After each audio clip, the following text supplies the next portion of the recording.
ہے بھائی.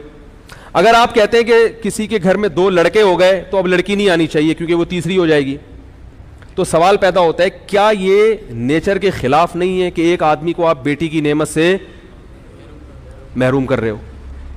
ہے بھائی, کیا گھر میں بیٹی کا وجود ضروری نہیں ہے؟ گھر تو عورت سے آباد ہوتا ہے. بیٹیوں سے جس طرح کی محبت باپ کو ملتی ہے وہ بیٹوں سے نہیں ملتی. اور اگر جن کے 2 بیٹیاں ہو گئی, بیٹا نہیں ملا, وہ کیا کریں گے؟ یعنی آپ نے قوم کو جب ایک نعرہ دیا ہے تو ان تمام اعتراضات کا جواب بھی تو دینا, کیونکہ یورپ نے یہ نعرہ دیا تھا, ان اعتراضات کا جواب نہیں دیا, لہذا ان کا خاندان کیا ہو گیا؟ برباد ہو گئے. وہ بعد میں پچھتا رہے ہیں کہ یار ہم نے کیا کس چیز پہ لگا دیا قوم کو. تو 2 بیٹیاں ہوں گی یا 2 بیٹے ہوں گے؟ اب جس کے ایک بیٹا ایک بیٹی ہو گئی اس کو تو چلو بیٹا بھی مل گیا, اور کیا مل گئی؟ بیٹی بھی مل گئی. اگرچہ وہ اولاد پہ ظلم یہ ہوا کہ وہ بھائی اور بہنوں کی نعمت سے محروم, کیونکہ بھائیوں سے الگ محبت ملتی ہے. لڑکی کو بہن بھی تو چاہیے. ارے آپ کی بیٹی کو بہن کی نعمت چاہیے کہ وہ بہنوں سے جو باتیں آپس میں شیئر کرتی ہیں وہ ماں اور باپ سے بھی نہیں کر سکتی. بھائی کو بھائی چاہیے, بہن کو بہن چاہیے, اسی طرح بھائی کو بہن بھی چاہیے اور بہن کو. یہ فیملی تو اس طرح سے بنتی ہے. نیچر کے خلاف قوم کو کیوں لے کے جا رہے ہیں آپ؟ تو پہلا سوال یہ ہے میرا جناب جسٹس صاحب سے کہ آپ نے جو قوم کو کہا 2 بچے ہونے چاہیے, تو جن کے ایک لڑکا ایک لڑکی ہو گئی, ظلم تو ان پہ بھی ہوا کہ لڑکے کو بھائی نہیں ملے اور لڑکی کو بہن نہیں ملا, ظلم تو ان پہ بھی ہوا, چلو ہم نے مان لیا. لیکن باپ اور ان کی چلو پھر بھی ایک بیٹا ایک بیٹی مل گئے ماں باپ, جن کے 2 بیٹیاں ملی وہ بیٹے سے کیا ہو گئے؟ محروم. ان کا بڑھاپا کیسے ہوگا؟ ان کو گورنمنٹ کھلائے گی کیا؟ اب گورنمنٹ پہ اتنا بوجھ ڈال رہے ہو, مقصد گورنمنٹ پہ بوجھ کو کم کرنا ہے بھائی, ٹھیک ہے, لیکن اس سے گورنمنٹ کا بوجھ کم ہوگا یا بڑھے گا؟ بڑھے گا. بڑھاپے میں پینشنیں اتنی دینی پڑیں گی بڈھوں کو, کیونکہ ان کے پاس جوان کمانے والا گھر میں کوئی بھی, تو ہر ایک کی پینشن جاری کرنی پڑے گی آپ کو.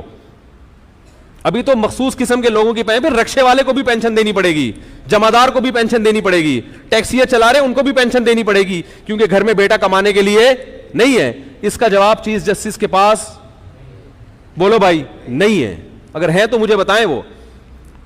دوسری بات یہ کہ جن کے بیٹی پیدا ہو گئی بیٹا نہیں ہے, اب ایک ہی حل ہے بیٹے کے لیے کہ وہ الٹرا ساؤنڈ کریں ایک بیٹی کے بعد, اگر بیٹی نکلی دوسری تو اس کو قتل کر دیں ماں کے پیٹ میں, جیسے کہ انڈیا اور چائنا میں ہندو لوگ کرتے ہیں, انڈیا میں, اور چائنا میں چائنیز کرتے ہیں. چائنا میں 2 بچوں کا قانون ہے, لیکن وہاں گروتھ ریشو لڑکوں کا زیادہ اس لیے ہے کہ لڑکی کو پیدا ہونے پر پابندی ہے, اور جو لڑکی کی جنس کا پتہ چلتا ہے نا کہ لڑکا ہے یا لڑکی, یہ اس وقت پتہ چلتا ہے جب ماں کے پیٹ میں بچے میں جان پڑ چکی ہو. یہ کتنا بڑا ظلم ہے کہ آپ گروتھ ریشو پہ کنٹرول کرنے کے لیے وہ ماں جو بچے کی محافظ سمجھی جاتی رہی ہے ہمیشہ, وہی ماں اپنے بچے کی کیا بن جائے؟ قاتل. اسی ظلم کو قرآن نے بیان کیا, وَإِذَا الْمَوْءُودَةُ سُئِلَتْ بِأَيِّ ذَنبٍ قُتِلَتْ, جس دن اس بچی سے پوچھا جائے گا بتا تجھے کس جرم میں قتل کیا گیا, کیونکہ اس بچی کا کوئی والی وارث نہیں, وہ تو پیدا ہی نہیں ہوئی نا جو کیس کرے عدالت میں. تو آپ یہ ظلم پر لوگوں کو لے کر آ رہے ہو, کیونکہ یہ ایسا ہوگا, کوئی بھی اس پہ راضی نہیں ہوگا کہ میری صرف بیٹیاں ہوں, ہر آدمی کو بیٹا چاہیے. ممکن ہے اس پہ تو کچھ لوگ راضی ہو جائیں کہ ہمیں 2 بیٹے مل گئے بیٹی نہیں چاہیے, لیکن اس پہ لوگ راضی نہیں ہوں گے کہ ہمیں بیٹا نہ ملے. نتیجہ کیا نکلے گا؟ یا تو قتل کریں گے ماں کے پیٹ میں بچوں کو, لڑکیوں کو. گورنمنٹ کتنے ہی قانون بنا لے کہ قتل نہ کرو, مگر ہر آدمی قتل کرنے کی کوشش کرے گا, کیونکہ نیچر کے خلاف لے کے جا رہے ہو نا آپ. جیسے کہ انڈیا میں حکومت نے قانون بنائے کہ بیٹی کو قتل نہ کیا جائے, مگر پھر بھی مائیں کیا کرتی ہیں؟ اگر ماں نہیں کرتی شوہر کرواتا ہے زبردستی, مارو اس کو ماں کے پیٹ میں. اور کتنے دردناک اذیت ناک طریقے سے قتل کیا جاتا ہے. میرے پاس کیسز آتے ہیں, بعض مائیں کرتی ہیں تو پچھتاتی ہیں بعد میں, بچے کی سانس اکھڑتی ہے ماں کے پیٹ میں, پتہ چلتا ہے کہ جان جا رہی ہے کسی کی. تو یہ گناہ کس کے کندھوں پہ ہوگا؟ چیف جسٹس کے, جو یہ قوم کو کیا سکھا رہے ہیں, کتنے بچے ہوں. تو جتنے کروڑوں لڑکیاں ماں کے پیٹ میں قتل ہوں گی نا لڑکے کی لالچ میں, کیونکہ جب 2 ہی ہیں تو اب تو بھائی ایک تو آدھ تو بیٹا چاہیے. تو اس کا چیف جسٹس کے ذمہ جواب کیا ہے؟ قرض ہے. اور دوسرا طریقہ یہ کہ قتل تو نہیں کریں گے, مگر 2 جب ہو گئے تو 2 بیٹیاں ہوئی تو بھائی جس کے بیٹیاں ہوئی ہیں اس کو یہ اجازت دی جائے کہ آپ مزید بچے اس لالچ میں پیدا کر سکتے ہیں کہ کیا ہو جائے؟ بیٹا. تو نتیجہ یہ نکلے گا کہ جن کے 2 بیٹے ہو گئے وہ نسل رک گئی, جن کے بیٹیاں ہوئی تو وہ نسل چلتی رہے گی. تو 6 8 بیٹیاں ہوں گی بیٹے کی لالچ میں, تو گروتھ ریشو مرد اور عورت کا وہ نیچرل نہیں رہے گا. لڑکیاں دھڑام سے اور لڑکے مارکیٹ میں شارٹ ہو جائیں گے. اس کا بھی جواب کسی کے پاس, یہ تو ابھی ابتدائے عشق خیر ہوتا ہے کیا, آگے دیکھیے ہوتا ہے کیا. یہ میرے دلائل ابھی شروع نہیں ہوئے ہیں. نہیں آ رہی بات. یہ جو 2 بچوں والا فلسفہ ہے نا, اس کے خلاف ابھی میں نے دلائل شروع نہیں کیے. تو کچھ اور بھی کچھ سوالات ہیں, ایک اور سوال کر لیتا ہوں. نمبر 2, چیف جسٹس صاحب طریقہ بھی بتائیں کہ 2 بچوں کے بعد حمل روکا کیسے جائے. ایسا کوئی طریقہ جو صحت کے لیے نقصان دہ نہ ہو. کسی کا باپ بھی ایسا طریقہ آج تک ایجاد نہیں کر سکا کہ حمل بھی روکا بھی جائے اور صحت کو نقصان نہ ہو. وہ گورے نہیں کر سکے ایسا کوئی طریقہ. میرے پاس ریٹن میں گوروں کے ڈاکٹروں کے انگلش میں حوالے ان کی کتابوں کے ساتھ موجود ہیں, جو نوبل انعام یافتہ ڈاکٹر ہیں. وہ کہتے ہیں کہ آج تک کوئی ایسا طریقہ ایجاد نہیں ہوا کہ آپ حمل روکنے کی کوشش کرو اور مرد یا عورت کی صحت کو نقصان نہ ہو. یہ ہو نہیں سکتا کیونکہ یہ نیچرل ہے نا. دیکھو ہم جب روٹی کھاتے ہیں تو ہمارے ایک فوراً معدے میں تیزاب بننا شروع, جو روٹی کو ہضم کرے. اگر آپ روٹی کا نوالا چباؤ اور نگلنے سے پہلے باہر پھینک دو تو معدہ کیا ہو جائے گا, خراب, کیونکہ نیچر کے آپ کیا چل رہے ہو, خلاف.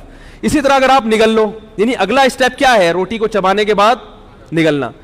نگلنے پر پابندی لگاؤ گے روٹی کو تو مصیبت. اگر آپ نگلنے تو حکم دو, گورنمنٹ حکم دے کے نگل تو لو, مگر اس کو ہضم کرنے پر گورنمنٹ کی طرف سے کیا ہے, پابندی. نقصان ہوگا کہ نہیں ہوگا. یا ہضم پر تو پابندی ہے, آگے واش روم جا کے اسے پاس کرنے پر بولو نا بھائی پابندی, پھر بھی مصیبت. کیا مطلب, جو کام نیچرل ہوتا ہے نا, پھر آگے اس کے جو نتیجے نیچرل نکلتے ہیں, کہیں بھی آپ بریک لگاؤ گے تو ڈسٹرب کون ہوگا, انسان کی باڈی. یہ جو اللہ نے میاں بیوی کا تعلق رکھا ہے نا جنسی, یہ تب تعلق ہوتا ہے تو یہ نیچر ہے کہ اس کے نتیجے میں حمل ٹھہرتا ہے. پھر جب حمل ٹھہرتا ہے تو یہ نیچرل ہے کہ وہ بچہ دنیا میں آئے گا. جب بچہ دنیا میں آئے گا تو نیچرل ہے کہ ماں کی چھاتیوں میں دودھ پیدا ہوگا. کسی بھی اسٹیپ پہ آپ بریک لگاؤ گے تو بیڑا غرق ہوگا عورت کا. لیکن ہمارے ہاں فیملی پلاننگ والے عورت کی صحت کے نام پہ اس کو بیوقوف بنا رہے ہیں. عجیب بات ہے, کہہ رہے ہیں اس سے صحت خراب ہوگی. تو یہ صحت اگر خراب ہوتی تو یہ پروسیس نیچرل نہ ہوتا, یہ نیچر کے خلاف ہوتا. سمجھ میں آ رہی ہے بات. تو جج صاحب یہ بتائیں گے کہ وہ کون سا طریقہ ہے جس کو اختیار کیا جائے گا اور صحت خراب نہیں ہوگی. میری نظر میں صرف ایک ہی طریقہ ہے, وہ یہ کہ میاں بیوی ایک دوسرے کے قریب آنا چھوڑ دیں. اس کے علاوہ کوئی بھی طریقہ نہیں ہے. تو پھر آلٹرنیٹ راستہ جج صاحب کے ذمے ہے کہ جب مرد اپنی خواہش پوری نہیں کرے گا تو وہ کہاں جائے گا, پھر وہ کیسے اپنی خواہش پوری کرے گا. یہ سوال کس کے ذمے ہے, جج صاحب کے ذمے, کہ وہ اخبار میں اناؤنس کریں گے کہ میں نے یہ اسٹیٹمنٹ تو دے دی ہے کہ 2 بچے یہ اچھے, مگر ان تمام سوالات کے جواب کہ جو مرد شادی کرنا چھوڑ دیں یا بیگم کے پاس جانا چھوڑ دیں تاکہ بچہ نہ ہو, تو ان تمام حضرات سے گزارش ہے کہ وہ میرے پاس تشریف لائیں. میں نے اس کا کوئی ایسا آلٹرنیٹ نکالا ہے, کیونکہ مرد کو جب خواہش پیدا ہوگی